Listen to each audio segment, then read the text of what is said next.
तो इस 200-300 रुपए में कहाँ वो अपना सर्वाइव करेंगे? जिस गाड़ी का 1000 रुपया खर्चा वो 200-300 रुपया घर लेके जाएंगे, कैसे अपने घर परिवार का सर्वाइव करेंगे? ये इशू था कि उस पे जो है लगाम लगाई जाए, उसको 5 साल के लिए बंद किया जाए। आप देख रहे हैं कि अमरनाथ यात्रा स्टार्ट हो रही है, फिर उठा के ये 10 रुपये ऑर्डर निकाल देंगे, तो क्या हमारे जो साथी हैं अपने परिवार को सर्वाइव कर पाएंगे? आज इतनी महंगाई है यार, आप देख रहे हैं 45 रुपए किलो आटा है। अमूल दूध ने भी 2 रुपये लीटर जो है हर 4-6 महीने में दूध बढ़ा देता है। आप किसी भी कंपनी को देखें, हर चीज जो है बढ़ती जा रही है। तो इस चीज में क्या 10 रुपए में हमारे ई रिक्शा चलाने वाले साथी, हमारे ई ऑटो चलाने वाले साथी अपने घर परिवार को चला सकते हैं? ये कहा आज उनसे इसी बात पे बात हुई है। 3-4 मुद्दे हमारे कुछ और भी थे। पहला मुद्दा तो यही था कि जो रेट को लेकर के उन्होंने बोला जी हाँ हमने ये प्रोसेस में है, हमने ऊपर भेज दिया हुआ है आपका फाइल, वो ऑर्डर जब होके तैयार आएगा तो हम आपको बताएंगे। हमने कहा अगर वो कह रहे थे कि हम देखेंगे कि पेट्रोल वर्जन से ज्यादा तो नहीं है। हमने कहा जो पेट्रोल गाड़ी है वो 10,000 रुपये में उसका इंजन अगर खराब हो जाए तो तैयार हो जाता है नया, तो उसको 8-10 साल परेशानी कोई नहीं है, तेल आप डालते जाइए और चलाते जाइए। और जहां बात करते हैं हम इलेक्ट्रिक ऑटो की, इसका 3 लाख रुपया साल का खर्चा है, यानी कि 1,000 रुपया हमारा सिर्फ ऑटो का खर्चा है। इसमें जो ड्राइवर है, जो ऑनर है, उसका कोई प्रॉफिट कोई कुछ नहीं है। ये हम निकालेंगे तो गाड़ी चलेंगे। उस गाड़ी का 30 रुपये रोज का खर्चा, इसका 1,000 रुपया खर्चा, तो रेट जो है किराए भाड़े कंपैरिजन कैसे हो सकता है? ये हमारा ये पहला इशू था। तो हमने इनसे भी डिस्कशन लास्ट टाइम भी यही किया था, हमें ई रिक्शा का जो है वो हमें 10 रुपये पर किलोमीटर ईच पर्सन हमें दिया जाए। तो उन्होंने बोला कि ई रिक्शा जो है इसका ईच पैसेंजर का नहीं होगा, पूरे ऑटो और पूरे रिक्शा का होगा।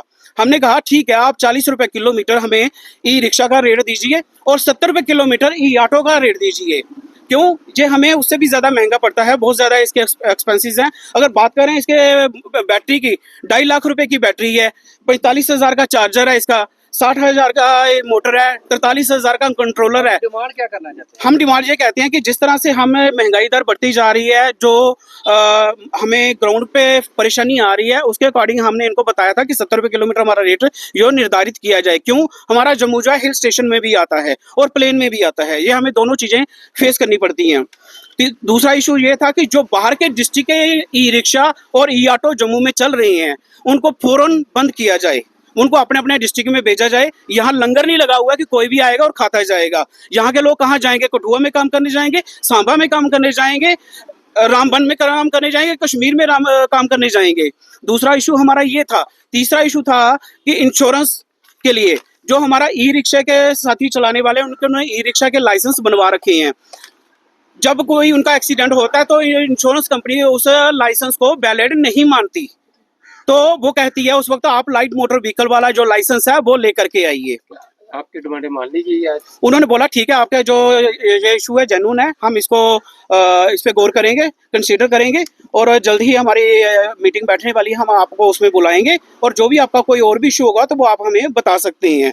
और इसके अलावा एक इशू सबसे ज़्यादा जो सरदर्द इस वक्त हमारे जम्मू के e rickshaw owner, e rickshaw drivers के लिए बन चुका है, ई ऑटो के लिए बन चुका है, वो ये है कि जो आए दिन नई नई कंपनी ई रिक्शा की, ई ऑटो की खुलती जा रही हैं, वो सेल किए जा रहे हैं आलू प्याज की तरह, और ड्राइवर जो लोग हैं वो ले जा रहे हैं। इस कारण से मार्केट के अंदर जो है काम खत्म हो चुका है। जहां वो 700-800 रुपये पर डे बनाते थे, आज उनकी जो दिहाड़ी है 200-300 रुपये पे आ गया है। तो इस 200-300 रुपये में कहाँ वो अपना सर्वाइव करेंगे? जिस गाड़ी का 1,000 रुपया खर्चा वो 200-300 रुपये घर लेके जाएंगे, कैसे अपने घर परिवार का सर्वाइव करेंगे?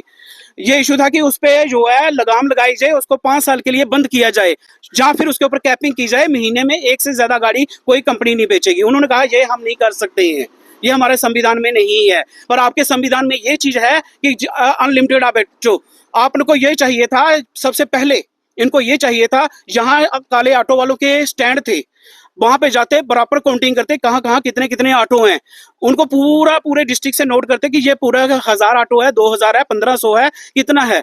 उसके बाद 1,000 ऑटो उनके लिए निकालते जो अनएम्प्लॉयड हैं, तो बात बनती कहीं ना कहीं, ये बात सबके लिए सही होती, उनकी रोजी रोटी पे भी लात ना बचती और इनको भी कोई परेशानी ना फेस आती। आज यह है कि एक ही चक्की में सब पिस रहे हैं, किसी को भी कोई किसी तरह की सहूलियत मिल नहीं रही है। अगर मार्केट में इसी तरह से ऑटो और रिक्शा आते जाएंगे तो क्या ये लोग अपने घर परिवार सर्वाइव कर पाएंगे? ईएमआई गाड़ी की दे पाएंगे? ये तो बैंकों के डिफॉल्टर हो जाएंगे। इसके लिए कौन सोचेगा? कौन जिम्मेदार है इसके लिए? सिर्फ इनको सेल करने पे, रेवेन्यू इकट्ठा करने पे ही ध्यान है इनका। इस तरह से हमारे बहुत सारे इशू हैं। ठीक है, फिलहाल हमारे यही 4 इशू थे। और 5वां इशू ये है कि जो हमें एज अ प्रेसिडेंट होने के नाते हमें पब्लिक भी कहती है और कुछ जो डिपार्टमेंट्स है वो भी हमें ये बात कहते हैं कि आपके ई रिक्शा वाले और ई ऑटो वाले ड्रिंक करके जो है गाड़ी चलाते हैं।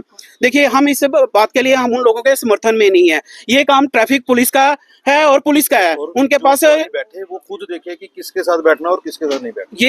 ये देखना चाहिए। गवर्नमेंट के पास सारी मशीनें हैं और किसी ने ड्रंक कर रखा है या नहीं कर रखा है वो चेक कर सकते हैं। जिसको भी है आप उसको जो भी उसका चालान बनता है आप करो, गाड़ी को सीज करो। ये आपका काम है, ये हमारा काम नहीं है। हमारा जो काम है, जो हमारे परिवार है, ये जो ई रिक्शा है, ई ऑटो है, ये जो आज जम्मू के 20-25 का परिवार बन चुका है, ये मेरा परिवार है। इस परिवार का मुखिया होने के नाते मेरे को ये सोचना पड़ेगा, इनका दर्द के लिए मेरे को आगे प्रशासन के आगे बात रखनी पड़ेगी। पर सर वो जब इंश्योरेंस की बात आती है तब वो वैलिड नहीं होता है, पर जब बात चालान की आती है तब वैलिड हो जाता है। तब आपका लाइसेंस नहीं है तो चालान होगा, अगर है तो ठीक है, तब गाड़ी सीज कर देती हैं। कहीं ना कहीं तो इनको जस्टिफाई करना पड़ेगा ना, कहीं ना कहीं एक प्लेटफॉर्म पे इनको आना पड़ेगा।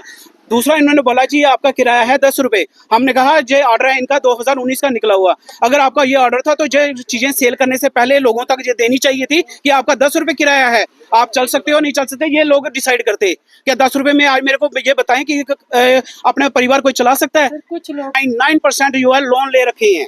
तो अगर 10 रुपए किराया रहेगा वो लोग लोन की किस्तें कहाँ से खत्म कर पाएंगे? मैडम, लोन तो क्या वो अपने घर वालों को तो 10 रुपए में जहर ही दे देंगे। जहर भी खैर आजकल 20 रुपए से नीचे नहीं है, तो वो अपने घर परिवार को कहाँ चलाएंगे? बच्चों को पढ़ाना है, लिखाना है, क्या करना है? जहाँ अंबानी और अडानी को लोन देंगे ये लोग। 20 रुपए की पानी की बोतल है जो कि होलसेल में अगर बात करें तो वो 8 रुपए की है, 20 रुपए बिकती है। वहां पे कोई परेशानी किसी को नहीं है। कोई कंपनी रेट बढ़ाती है, वहां पे कोई किसी को परेशानी नहीं है। 170 रुपए की शराब की बोतल है 2000 रुपए में बेची जाती है, वहां पे किसी को परेशानी नहीं है। परेशानी है तो ई रिक्शा और ई ऑटो के किराए पर है। उन्होंने पूछा कि आप कितना किराया लेते हो? मैंने कहा हम 50 रुपए पर किलोमीटर लेते हैं। बोलते नहीं ये किराया नहीं है। मैंने कहा क्यों नहीं है? जिस गाड़ी का 1000 रुपए किराया, 1000 रुपए रोज का खर्चा, वो अपना घर परिवार कैसे चलाएगा?